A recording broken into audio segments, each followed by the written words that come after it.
ठरलं तर मग या मालिकेच्या पुढील काही येणाऱ्या भागांचे अपडेट जाणून घेऊया आपल्या आजच्या या व्हिडिओमध्ये. चला तर मग प्रेक्षकांनो सुरुवात करूया आपल्या व्हिडिओला. तर आता आपण इथे पाहणार आहोत की कशा पद्धतीने आता सायली आणि अर्जुनच्या समोर प्रियाचं आणखीन एक खूप मोठं सत्य येणार. आता नेमकं काय कसं घडतं हे सगळं काही आपल्या या व्हिडिओमध्ये सविस्तर पाहूया. तर सध्या आपण पाहिलेलं आहे की रविराज काकांनी सुद्धा प्रियाची साथ देणं नाकारलं आहे आणि प्रियाला तिची लायकी दाखवून दिली.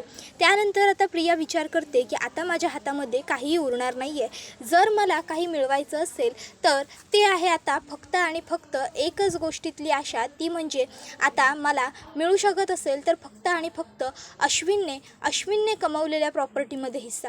कारण आता सुभेदार आणि किल्लेदार माझ्या हाती काही लागू देतील अशी तर माझी आशा नाहीच आहे. ते तर सगळं सायली आणि अर्जुनच्याच घशामध्ये जाणार आहे. पण आता अश्विनने कुठे कुठे काय काय इन्व्हेस्टमेंट केले आहेत हे सगळं मला माहिती आहे. त्यामुळे जर आता मी अश्विनने कुठे कुठे इन्व्हेस्टमेंट केले आहेत ते लुबाडण्याचं ठरवलं तर मला काहीतरी मिळेल. सध्या अश्विन माझ्यावरती नाराज आहे, त्यामुळे तो काही मला देणार नाही. पण अश्विनने ते डॉक्युमेंट्स वगैरे कुठे ठेवलेत हे मला माहिती आहे. थोड्या कालावधीसाठी जर मी ते सगळं गायब करून ठेवलं, माझ्या ताब्यात घेतलं तर आणि तरच माझा खूप मोठा फायदा होऊ शकतो. नाहीतर मग मला काहीही मिळणार नाही, तेलही नाही तूपही नाही, हाती उरलं दुपाटणं अशी माझी अवस्था होईल. आणि काहीही झालं, कुठलीही परिस्थिती झाली तरीही माझ्या हातात मला पैसा हवा. मी हे जे काही सोंग घेतलं आहे तन्वीचं ते सगळं मी पैशांसाठी केलं आहे. आणि जर माझ्या आयुष्यात पैसाच नसेल तर माझं आयुष्य शून्य होईल, माझ्या जगण्याला काही अर्थ उरणार नाही. मी फक्त पैसा कमवण्यासाठी पैशासाठी जगते, त्यामुळे मला पैसा हवा बास. पैशाव्यतिरिक्त काहीही नको आहे मला. माझ्या आयुष्यात पैशापेक्षा महत्त्वाचं काही नाही असा फालतू विचार प्रिया करत असते. मग आता ती काय करता येईल, अश्विनची प्रॉपर्टी तरी कशी हडपता येईल असा विचार करत राहते. आणि त्याच दरम्यान प्रियाला एक उत्तम आयडिया सुचते.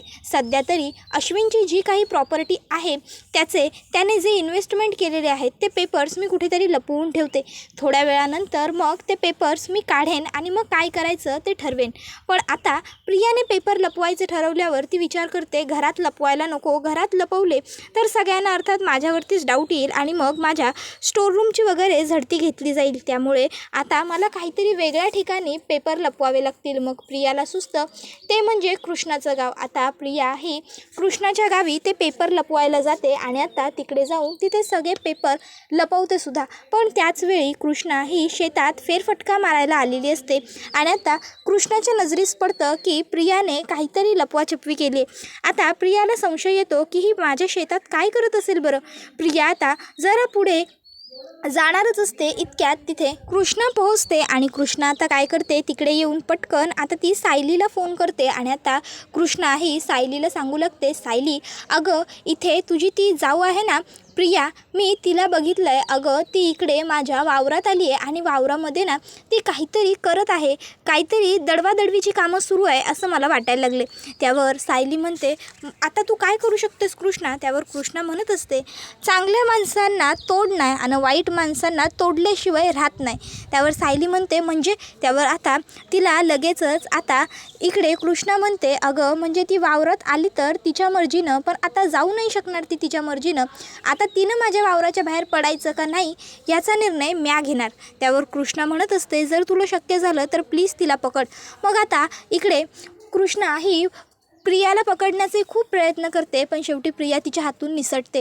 मग कृष्णाला सायलीला कॉल करते आणि ही गोष्ट सांगते की प्रिया माझ्या हातून निसटली. सायली म्हणते तू ते कागदपत्र काढून घेऊन येशील का इकडे. त्यावर मग कृष्णा चालेल म्हणते. त्यानंतर मग आता कृष्णा ही प्रियाचे ते कागदपत्र घेते आणि घरी येते. आता घरी आल्यावर ती ते पेपर्स अर्जुनच्या हातामध्ये देते. घरातले सगळे सदस्य तिथे असतात. मग आता अर्जुन ते पेपर्स बघतो आणि त्याला खूपच मोठा धक्का बसलेला असतो. अर्जुन आश्चर्यचकित होऊन आता प्रियाच्या तोंडाकडे बघत असतो. त्याला कळत नसतं की ही मुलगी इतक्याही खालच्या पातळीला जाऊन वागू शकते का. ते सुद्धा एवढं सगळं घडल्यावर हिला घरातनं हकलणार आहोत असं म्हटलो तरीसुद्धा अजून हिला भीती कशी वाटत नाही हा प्रश्न अर्जुनच्या मनात फिरू लागतो. आता अर्जुनचा चेहरा बघूनच रविराज काकांना कळतं की नक्कीच काहीतरी खूप मोठी गडबड आहे. त्यामुळे मग रविराज काका अजिबातच वेळ वाया न घालवता अर्जुनला विचारू लागतात अर्जुन काय रे काय झालं. अर्जुन काहीच उत्तर देत नसतो. मग आता प्रतापही म्हणू लागतो अर्जुन अरे काय रे काय झालं, तू असं एकदम गप्प का बसलास. हे बघ बाबा, जे काही असेल ते आम्हाला सांग, आम्हालासुद्धा कळू देत की एवढं काय झालं आहे ते. उगाचच्या उगाच आमच्या जीवाला टांगणी लावून ठेवू नकोस. काय झालं आहे, कसले पेपर आहेत ते. पण अर्जुन काहीच बोलत नसतो. अश्विन आता अर्जुनच्या हातातले ते पेपर्स घेतो आणि बघतो तर काय, ते पेपर त्यानेच इन्व्हेस्टमेंट केलेल्या काही ठिकाणचे असतात, त्याच्या इन्व्हेस्टमेंट त्याच्या प्रॉपर्टीचे असतात. आता ते सगळं बघून अश्विनला खूप राग येतो आणि अश्विन आता प्रियाला म्हणतो, तन्वीशी, इतकी नीच वागू शकतेस तू, या गोष्टीवर माझा खरंच विश्वास बसत नाही आहे. अगं, अजूनही तुला पैसाच प्रिय आहे का? आत्ता काल परवा नाटक करत होतीस ना की माझ्या नवऱ्यावर खूप प्रेम आहे, मला तुझ्याशिवाय करमणार नाही, मला तुझ्यासोबत राहायचं आहे, तुझ्याशिवाय नाही राहू शकणार, वगैरे वगैरे, सो अँड सो. आणि आत्ता प्रॉपर्टीचे पेपर्स चोरलेस, माझ्या इन्व्हेस्टमेंटचे पेपर चोरून तुला काय मिळालं? नाही, तुला काय मिळालं असतं, या सर्व विषयावर ना आता मला चर्चाच नको आहे. आता मी जेवढं बोलतो आहे ना तेवढं कान उघडे करून लक्षात ठेव.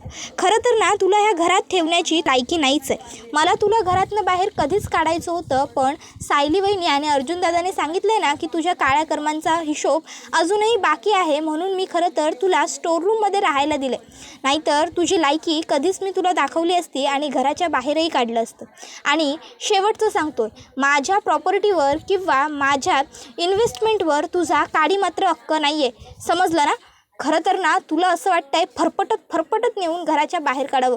तुझ्यासारखी पाताळ यंत्री बाई माझ्या आयुष्यात माझी बायको म्हणून येण्यापेक्षा मी मेलो असतो तर ते मला परवडलं असतं. त्याबरोबर सगळ्या घरचे म्हणतात की अहो भाऊजी, हे काय बोलताय तुम्ही? त्याबरोबर अश्विन म्हणतो, नाही, काही चुकीचं बोलत नाही आहे मी, बरोबर बोलतोय मी सायली वहिनी.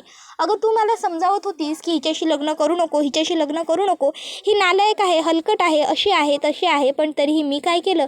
मी तुला चुकीचं ठरवलं, मी तुझ्याशी वाईट वागलो, तुला नको ते बोललो आणि मी हिची साथ दिली, हिच्याशी लग्न केलं आणि म्हणूनच आता मला त्या सर्व गोष्टींचं हे फळ मिळत आहे. त्यामुळे मला अजिबातच काहीही त्रास होत नाही आहे. मी माझ्या चुकीची शिक्षा भोगतो ही मुलगी माझ्या आयुष्यात आल्यापासून.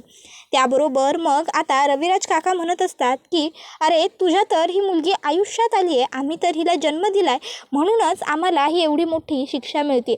खरंच मला एवढी वर्ष वाटत होतं की माझ्या तन्वीने मला सापडायला हवं, भेटायला हवं, पण खरंच आत्ता या क्षणी मला असं वाटतं आहे की उगाच ही मुलगी आम्हाला सापडली.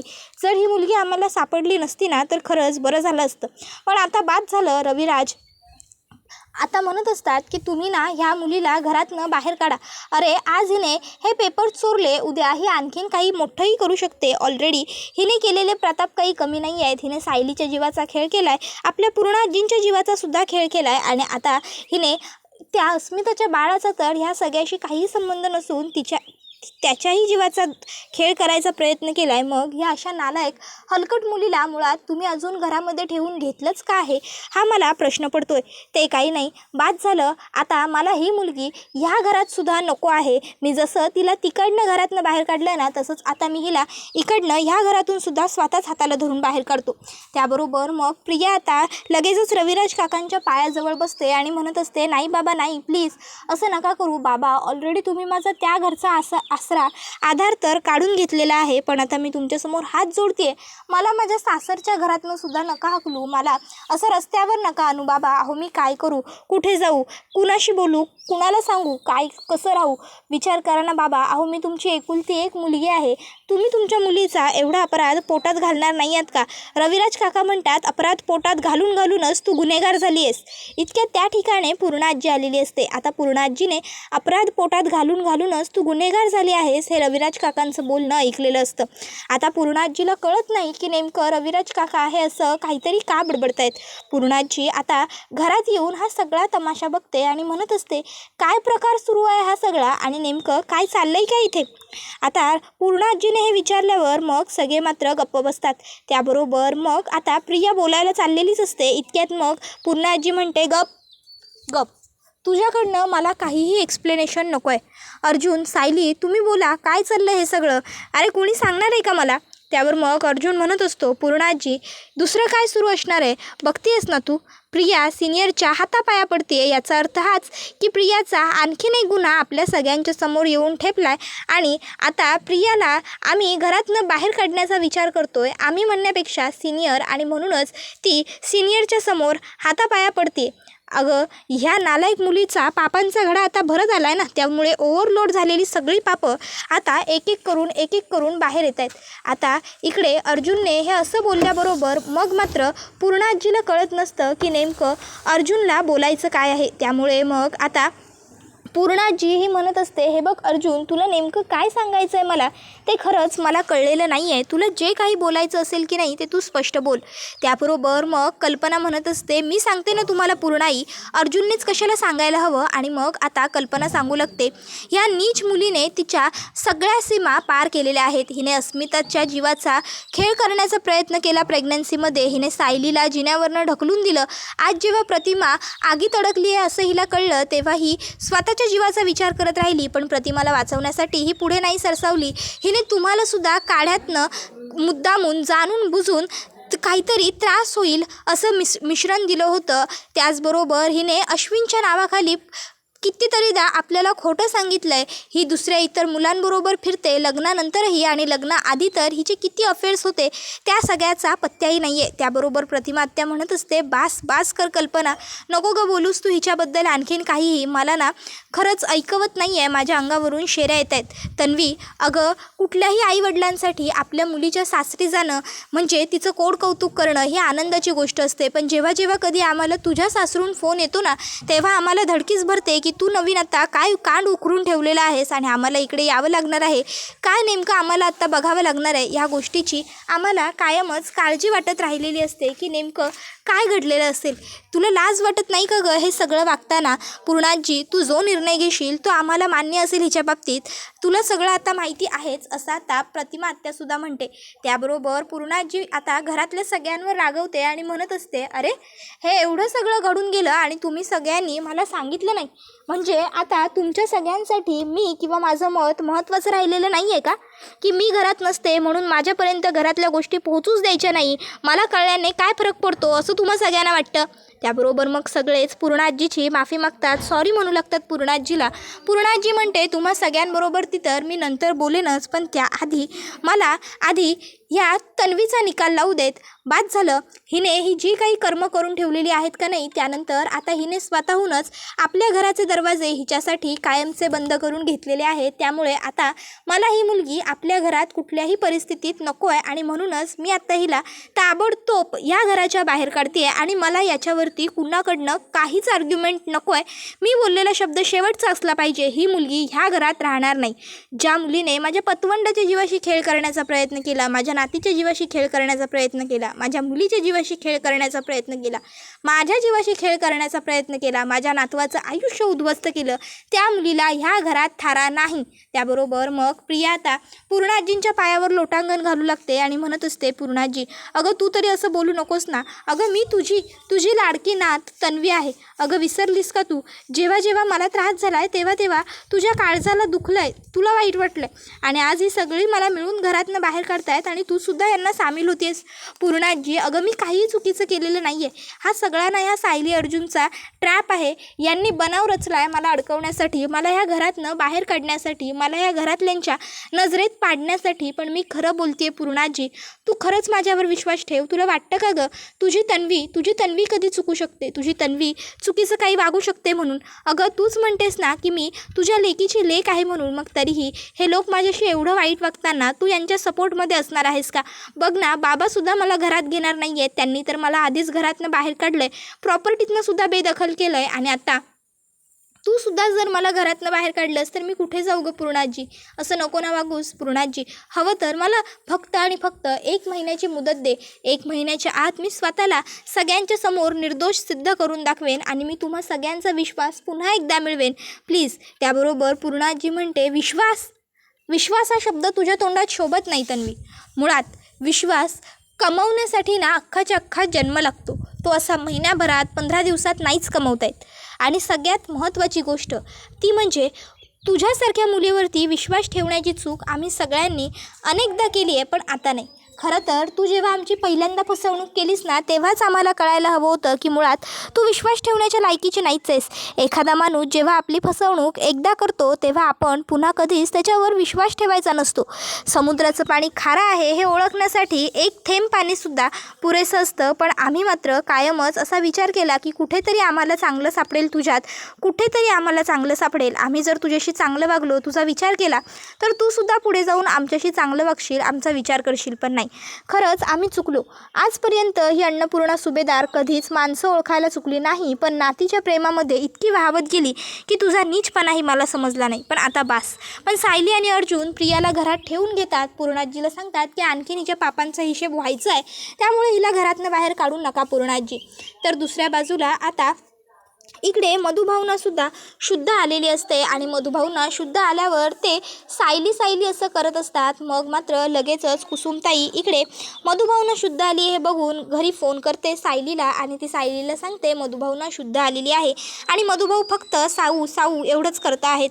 सायली हे ऐकून खूप जास्त ते भाऊक होऊन जाते. तिला असं झालेलं असतं की मी कधी एकदाची मधुभाऊंकडे जाते, मधुभावना भेटते, त्यांच्याशी बोलते.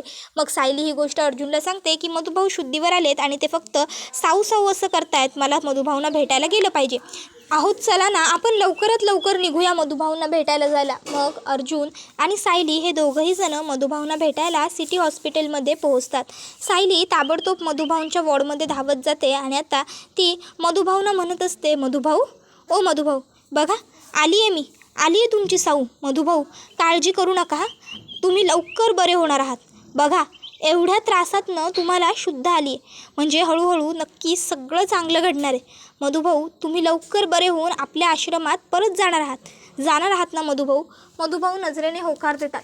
त्यानंतर मग आता मधुभाऊ काहीतरी सांगण्याचा प्रयत्न करत असतात. सायली म्हणते, मधुभाऊ काय सांगायचं आहे तुम्हाला, काय बोलायचं आहे? मधुभाऊ बोला ना, काय बोला मधुभाऊ. मधुभाऊ फक्त ना ना एवढंच करत असतात. अर्जुन म्हणतो, मधुभाऊ मला एक गोष्ट सांगा, तुमच्यावरती हा हल्ला कुणी केला, हे सगळं कुणी घडवून आणलं? मधुभाऊ तुम्हाला कोणावरती आरोप आहे का, संशय आहे का, किंवा तुम्ही कोणाला बघितलं होतं का? मधुभाऊ मग मधुभाऊ बोलायला लागतात. आता त्यांना फास्ट बोलायला जमत नसतं, ते हळूहळू सांगण्याचा प्रयत्न करत असतात. नाग नाग नाग नाग. आता मधुभाऊ नाग नाग बोलत असतात. त्यावेळी आधी तर अर्जुन सायलीला नागराज ही लिंक लागत नसते, पण मग शेवटी त्यांना कळतं आणि सायली म्हणते, मधुभाऊ तुम्हाला नागराज म्हणायचं आहे का? त्यावर मधुभाऊ होकारार्थी मान डोलावतात. आता मधुभाऊंनी मान डोलावल्यावर सायली म्हणते, याचा अर्थ पुन्हा एकदा या सगळ्याच्या मागे नागराजच आहे. तर नागराजने जर हे सगळं केलं असेल ना, तर मी नागराजला सोडणार नाही आहे.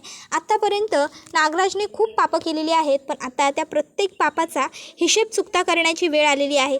मी नागराजला नाही सोडणार. त्याबरोबर अर्जुन म्हणत असतो, सायली काळजी करू नकोस, नागराजला तूच काय, मी सुद्धा सोडणार नाही आहे. आतापर्यंत नागराजने केलेल्या प्रत्येक पापाचं फळ आपण त्याला मिळवून दिलं, यापुढेही तसंच करू. बरं मधुभाऊ तुम्ही आराम करा, आम्ही दोघंजणं निघतो.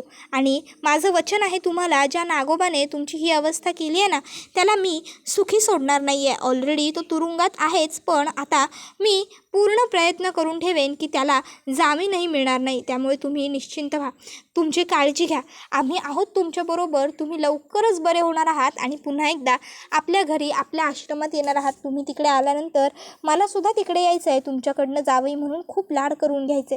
त्यानंतर सायली आणि अर्जुन बाहेर येतात. सायलीचा खूप जास्त संताप होत असतो नागराजचं नाव ऐकून. ती म्हणत असते, अजून या नाग्याने काय उपद्व्याप करून ठेवलेत. अर्जुन तिला म्हणत असतो, सायली तू जरा शांत हो. सायली म्हणत असते, अहो कशी शांत होऊ, तुम्हीच सांगा. ज्या मधुभाऊंनी माझ्यावर वडिलांसारखी माया केली, मला प्रेम लावलं, जीव लावला, त्याच मधुभाऊंच्या जीवावर हा नागोबा उठला. या नागोबाची तर ना आता काही खैर नाही आहे. आतापर्यंत त्याने पाहिली आहे ती एका घरची सून म्हणून मी जर माझ्या कुटुंबांसाठी एवढं करू शकते, तर जेव्हा माझ्या स्वतःच्या वडिलांचा विषय येऊ शकतो तेव्हा मी काय करू शकते ना, हे आता त्या नाग्याला दाखवून देण्याची वेळ आलेली आहे. मी सोडणार नाही आहे त्याला. त्याबरोबर अर्जुन म्हणत असतो, काळजी करू नकोस बायको, ह्या लढाईत मी सुद्धा तुझ्याबरोबर आहे. आत्तापर्यंत त्या नागराजने आणि प्रियाने मिळून आपल्या कुटुंबाला खूप मनस्ताप दिलेला आहे, खूप कुरघोड्या केलेल्या आहेत, पण आता नाही. आता आपण त्यांना सोडायचं नाही. आता मात्र आपण त्यांची चांगली मस्ती जिरवायची. आपण आता त्यांना जन्माची अद्दल घडवायची. त्याबरोबर आता अर्जुन सायलीला सांगतो, पण तू शांत राहा.